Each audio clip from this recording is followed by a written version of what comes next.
La famille, que la paix soit sur vous.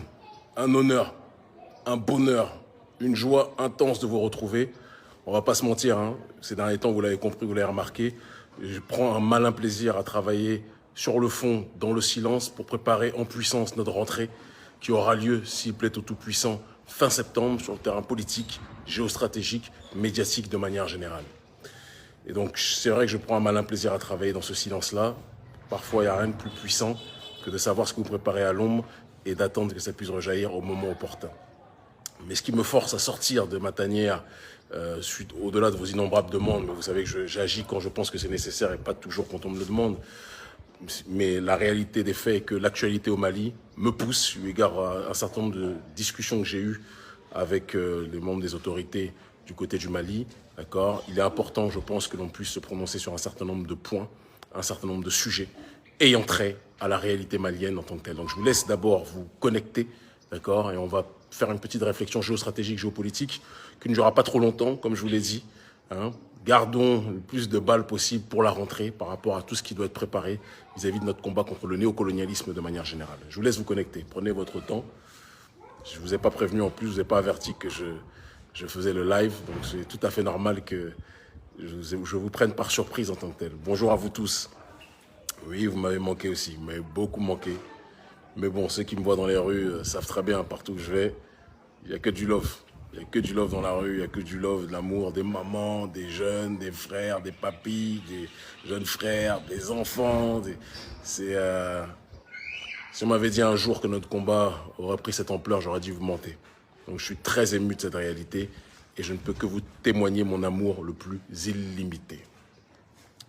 Et pour ceux qui sont en vacances, hein, il y en a qui prennent des vacances, c'est pas mon cas, c'est pas notre cas, mais pour ceux qui prennent des vacances, profitez, d'accord, profitez. Chaque instant comme si c'est le dernier, parce qu'on sait que la vie que nous menons, sauf pour l'oligarchie pour qui tout va bien, mais pour le reste de la planète, pour mon peuple en priorité, mais pour tous les prolétaires du monde entier, la vie est loin d'être simple. C'est un euphémisme et on est obligé, malheureusement, de le constater. Bon, je vois que vous êtes en train de vous connecter, donc on va pouvoir commencer, d'accord? Et les autres nous rejoindront de toute façon en chemin.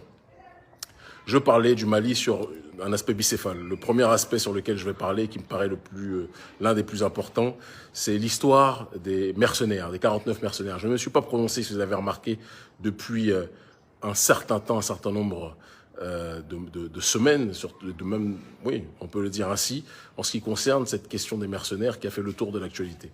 Je ne me suis pas prononcé parce que j'ai une telle confiance aux autorités maliennes et parce que je connais les choses un peu plus de l'intérieur. Je sais dans quel cadre ils le font, je sais quel est le rythme, je sais quelle est l'orientation, je sais quelle est la direction. Et donc, il était important qu'on laisse le temps judiciaire s'organiser et s'opérer. Mais je pense qu'il est important qu'il puisse y avoir une déclinaison sur le terrain analytique, sur le terrain géopolitique, sur le terrain géostratégique en ce qui concerne ce qui se passe au Mali et qui est loin d'être quelque chose de fortuit. Ce n'est pas quelque chose de gratuit. C'est quelque chose qui s'enracine malheureusement dans la complexité géostratégique que connaît notre population sur le continent africain et in extenso dans la diaspora. Alors, vous l'avez tous compris, il y a eu en effet 49 militaires ivoiriens qui ont été interpellés à l'aéroport de Bamako, d'accord, et qui ont été considérés comme des mercenaires par le régime malien. C'est important qu'on puisse le dire. Tout de suite, on a eu des cris d'orfraie, on a eu des gens qui ont dit « Mais comment quelqu'un qui veut faire un coup d'État va passer par l'aéroport? Si quelqu'un veut faire un coup d'État, il passe par la forêt, il passe par les frontières terrestres, etc. Il ne va pas passer par l'aéroport. Coucou, je vais faire un attentat ou je vais faire un coup d'État. » Ce sont des arguments qui s'entendent. Mais maintenant, j'aimerais qu'on pousse beaucoup plus loin la réflexion, d'accord? J'aimerais qu'on pousse beaucoup plus loin la pensée politique sur ce terrain, parce qu'en réalité, ce qui se passe là, c'est bien loin, ça va bien au-delà d'une question de militaire. On est dans un conflit géopolitique plurisectoriel. Quand les militaires ivoiriens viennent au Mali, il y a quelque chose qui doit être... Moi, ce qui m'intéresse, c'est la probité intellectuelle et donc la démarche objective. Ce qui m'intéresse, c'est l'analyse des faits. Ce qui m'intéresse, c'est qu'on puisse avoir du recul, une distance critique et ne pas être dans la passion aveugle. D'accord? S'il y a quelque chose qui ne va pas d'un côté comme de l'autre, je le dirai. Et je pense que pour me connaître, vous savez que vous pouvez compter sur moi. Ce qui se passe, le constat, il est des plus glacial. Les militaires et les mercenaires, comme les appelle le gouvernement malien, mais les militaires ivoiriens qui sont venus n'étaient pas en règle. Et ça, même les alliés, c'est très important ce que je dis, retenez-le bien, même les alliés du gouvernement ivoiriens reconnaissent que les militaires ivoiriens n'étaient pas en règle. La venue des militaires ivoiriens arrive dans un contexte où, parce que la France a perdu du terrain, et vous allez comprendre pourquoi je parle du gouvernement français maintenant, il y a comme par hasard une recrudescence d'attentats. Ça va me permettre de revenir tout à l'heure sur la deuxième partie de la locution d'aujourd'hui qui consistera à parler de la plainte que les autorités maliennes lancent auprès de l'ONU, d'accord, en ce qui concerne le comportement de la France dans le renseignement vis-à-vis des terroristes, etc., etc., et la livraison d'armes. D'accord. Depuis que la France a perdu du terrain, il y a une recrudescence de violence, d'attentats, de tentatives de meurtre des autorités maliennes. Je pense qu'il faut qu'on soit capable de le dire, d'accord. Tout est fait pour tuer ce régime, parce que ce régime, s'il fait tache d'huile et s'il inspire les autres régimes, le néocolonialisme est terminé. Et c'est pour ça qu'il lutte contre nous, je dis nous, en parlant du gouvernement et de tous les activistes politiques qui luttent sur le terrain, concrètement, pour que la vérité panafricaniste puisse se propager dans le cœur des gens. Et donc, en partant de cette analyse-là, d'accord, lorsque ces 49 militaires sont arrêtés, ils sont arrêtés sur un élément factuel. Aucun militaire n'a le droit de venir avec des armes sans une autorisation prérequise. Vrai ou faux? La réponse, vous et nous, on la connaît. J'ai entendu des gens qui disent « Oui, mais Kémy, même s'ils n'étaient pas en règle, mais est-ce que tu penses vraiment qu'ils étaient venus pour... » C'est pas la question. La question, c'est sur le domaine du droit. Quelqu'un vient, des gens viennent avec des armes lourdes, passent par l'aéroport, en provenant d'un pays, et c'est là où ça devient intéressant, d'un pays dont le président n'a cessé, depuis que le régime malien a pris le pouvoir, n'a cessé de tout faire pour poser des sanctions contre le gouvernement malien, n'a cessé de tout faire pour paupériser la population malienne, pour que la population malienne, comme ils l'ont fait à Cuba, comme ils l'ont fait en Iran, comme ils l'ont fait à différents endroits, les pressions, les déstabilisations financières pour pousser la population à se retourner contre les dirigeants locaux. Ça n'a pas marché, parce que le peuple malien est un peuple digne, le peuple malien est un peuple courageux, le peuple malien est un peuple d'une honnêteté et d'une profondeur morale qui dépasse l'entendement. La stratégie d'Alassane Ouattara et de ses sponsors, en l'occurrence Emmanuel Macron, son petit-fils mais qui fait office de son patron, ça n'a pas marché. Et donc les militaires émanant de ce même pays où le gouvernement de Côte d'Ivoire est le pion numéro 1 et le Real de Madrid du néocolonialisme et la superpuissance du néocolonialisme et l'outil numéro 1 de l'oligarchie française. Quand vous avez des militaires qui viennent en n'étant pas en règle, en provenance d'un pays qui fait tout pour vous détruire et vous combattre, vous pensez que le gouvernement malien, c'est des macaques? Vous pensez que le gouvernement malien, ils vont observer comme ça, ils vont dire oui, rentrez. Respectez un peu les gens. Respectez un peu les gens. Les gens qui disent qu'ils ne sont pas venus pour faire des attentats, la question ne se pose même pas sur ce terrain-là. À partir du moment où ils ne viennent pas en règle et qu'ils proviennent d'un pays qui a tout fait pour détruire le Mali, le gouvernement malien est en droit complet d'exiger des excuses et d'exiger que le gouvernement ivoirien reconnaisse qu'ils ne sont pas venus en règle, ce que tout le monde sait. C'est important qu'on le dise. Tout le monde sait que les militaires ne sont pas venus en règle. Est-ce qu'ils sont vraiment venus pour faire des attentats? Sincèrement, ce n'est même pas le postulat de la réflexion, ce n'est même pas le sujet du débat. Moi, j'ai envie que tout Africain qui est en difficulté, qui est arrêté et qui n'a peut-être pas commis ce dont on l'accuse, j'ai envie qu'il rentre. Là n'est pas le souci. Mais ce dont on les accuse, c'est d'être venus dans des conditions illégales.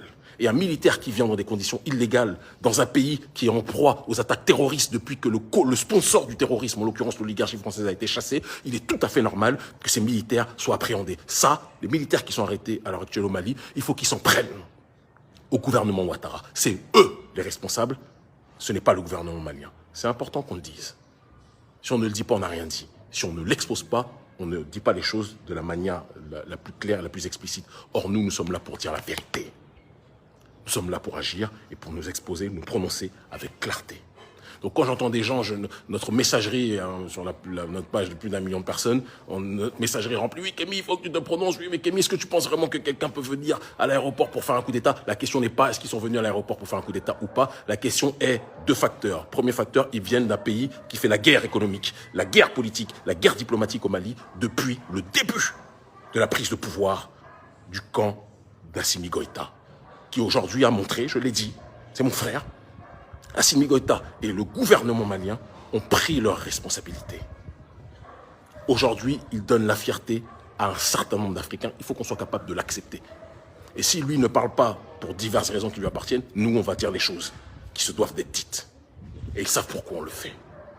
Donc, Aujourd'hui, le gouvernement ivoirien doit présenter ses excuses au gouvernement malien. Et quand il présente ses excuses au gouvernement malien, il présente ses excuses parce qu'ils sont soi-disant à cheval sur les règles, alors qu'eux-mêmes, Ouattara qui parle de respecter les règles, de respecter la Constitution, le plus grand violeur de Constitution, d'accord, le plus grand violeur des droits africains. Parlons des prisonniers politiques en Côte d'Ivoire qui sont arrêtés jusqu'à aujourd'hui, d'accord, sur lesquels M. Dramane Ouattara ne se prononce pas. Il n'y a que les patrons qui sont libérés, etc. Mais les autres, ceux qui ont risqué leur vie pour une autre Côte d'Ivoire, sont encore aujourd'hui incarcérés. Ça aussi, il faut en parler. Donc, il donne des conseils de respect des droits, mais ne les respecte pas. Il envoie des militaires sans la légalité, d'accord. Et après, il pense que les gens vont accepter, sous prétexte que la Côte d'Ivoire est une puissance économique sous-régionale. Non, respectez les Africains. Respectons-nous. Alassane Ouattara a choisi un camp. Quand il parle, quand il agit dans la sous-région, il agit en tant que le porte-parole de l'oligarchie française. Et il est imité aujourd'hui par le président du pays auquel j'appartiens, Patrice Talon, qui essaye d'être un micro-Ouattara, qui aujourd'hui, lui aussi, veut tout faire pour avoir le plus grand nombre de partenariats économiques et évidemment avec la France, parce que malheureusement, dans un système de suprématie de la France, de suprématie de l'oligarchie française, dans un système de France-Afrique, ceux qui sont les plus proches de la France, ceux qui sont les plus amoureux de la France, ceux qui font preuve de la plus grande soumission vis-à-vis des intérêts français, ça sera ceux qui seront le plus accompagnés dans le cadre de ce que l'on appelle le développement, dans l'acception, bien évidemment, occidentale. Il faudra un jour qu'on redéfinisse le terme de développement. Développer par rapport à qui, par rapport à quoi, ressembler à l'Occident en tant que tel. Si c'est ça votre développement, gardez-le. Un certain nombre d'entre nous, on n'en veut pas. C'est important, je ferme la parenthèse. Donc les 49 militaires qui sont arrêtés, quand j'entends des gens qui disent qu'Émi, il faut que tu te prononces, c'est injuste, ils ne sont pas être arrêtés. Si. Il faut qu'ils soient arrêtés et les seuls qui peuvent faire en sorte qu'ils ressortent, c'est le gouvernement ivoirien à partir du moment où ils présenteront leurs excuses et exprimeront devant la place publique, sur la place publique, qu'ils ont fauté, qu'ils n'ont pas encadré le déplacement de ce contingent militaire de la manière légale. Tout le monde le sait, les gens de toutes les institutions internationales le savent, tout le monde le murmure, que le gouvernement ivoirien a fait une faute monumentale sur ce terrain-là. Et quand le gouvernement malien, maintenant on vient dans le vif du sujet, demande ses excuses, personne n'est naïf. Tout le monde sait que ce n'est pas simplement parce que ce sont des militaires qui veulent faire un coup d'État, etc. Ça va beaucoup plus loin. Le gouvernement malien exige des excuses du gouvernement ivoirien pour son rôle au sein de la France-Afrique, pour son rôle dans la volonté de tuer la révolution panafricaniste. Et c'est une arme de pression. C'est une arme de pression qui est faite pour que les autorités ivoiriennes, devant tout le monde, changent leur attitude de soumission vis-à-vis de la France. C'est pour ça que le gouvernement malien est en train de serrer le poing, est en train de densifier aujourd'hui les négociations, en train de durcir les lignes de cette négociation, parce que le gouvernement malien ne veut pas tergiverser face à ceux qui sont le poison. Avant, c'était Houphouët qui était le poison de la sous-région, demandé à Thomas Sankara, paix à son âme, d'accord, dont le meurtrier d'ailleurs est hébergé par Alassane Dramane Ouattara. Ok, c'était celui que l'on sait, Houphouët. Aujourd'hui, le pion de l'oligarchie française numéro 1, c'est Alassane Ouattara.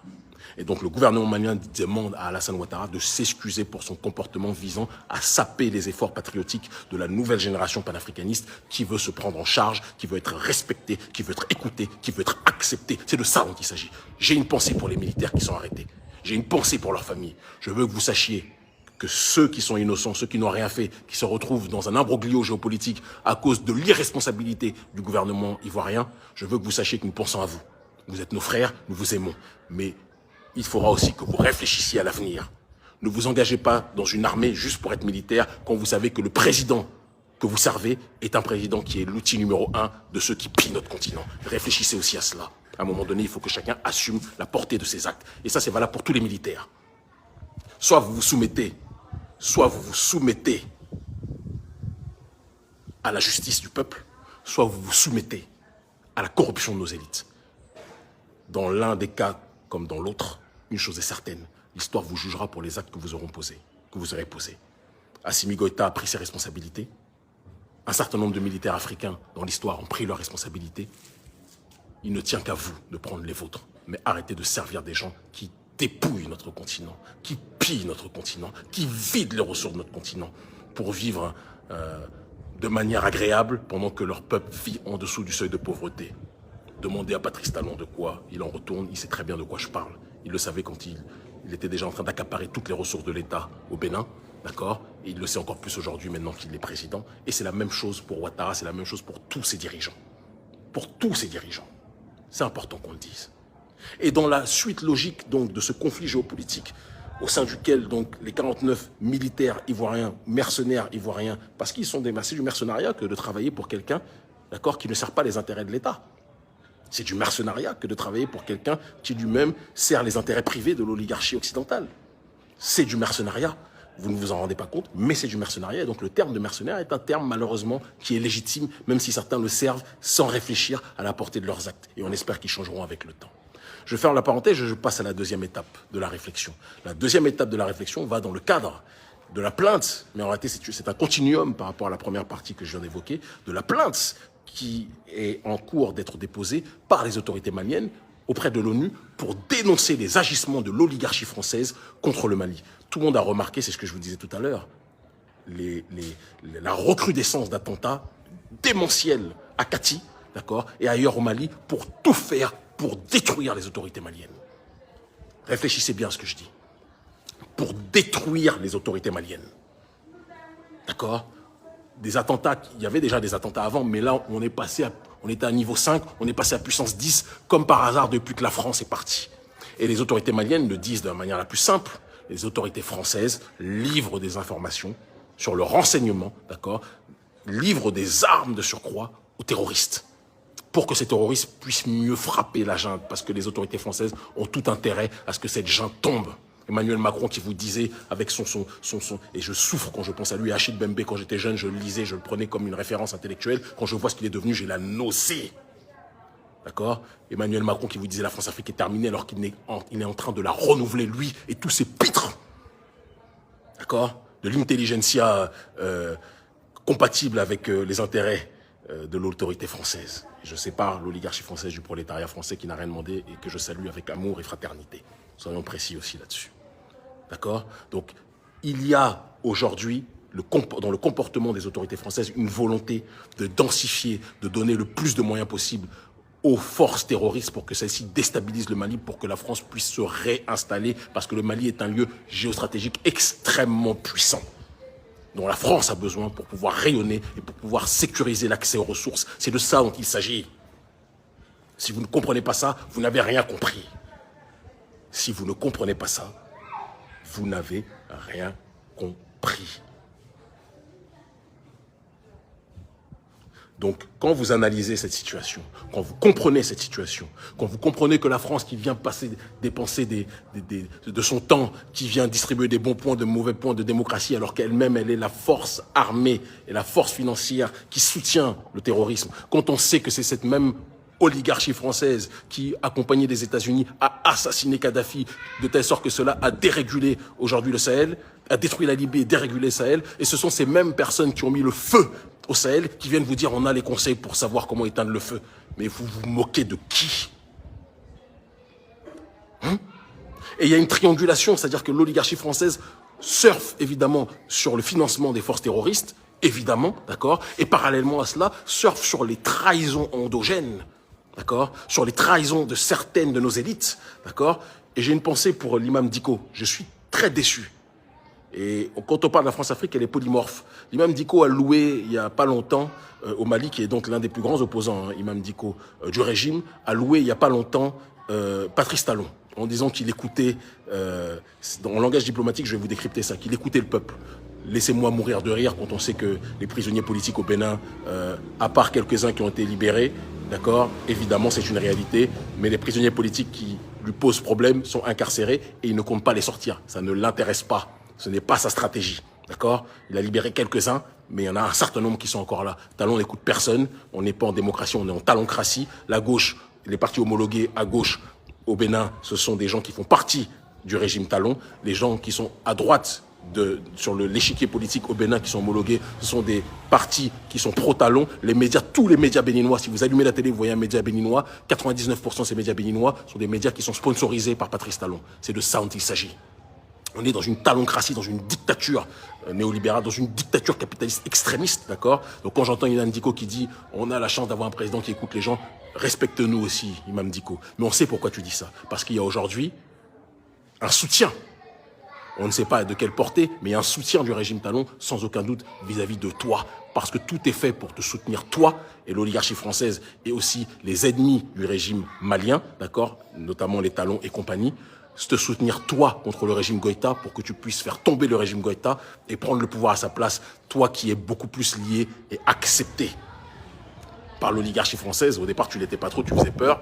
Mais quand ils ont vu la détermination panafricaniste du régime malien, maintenant ils sont prêts à te soutenir, toi qu'ils qualifiaient d'islamiste il n'y a pas longtemps. Réfléchis, Imam Dicko. Ils te soutiennent aujourd'hui, ils te descendront demain. C'est de ça dont il s'agit.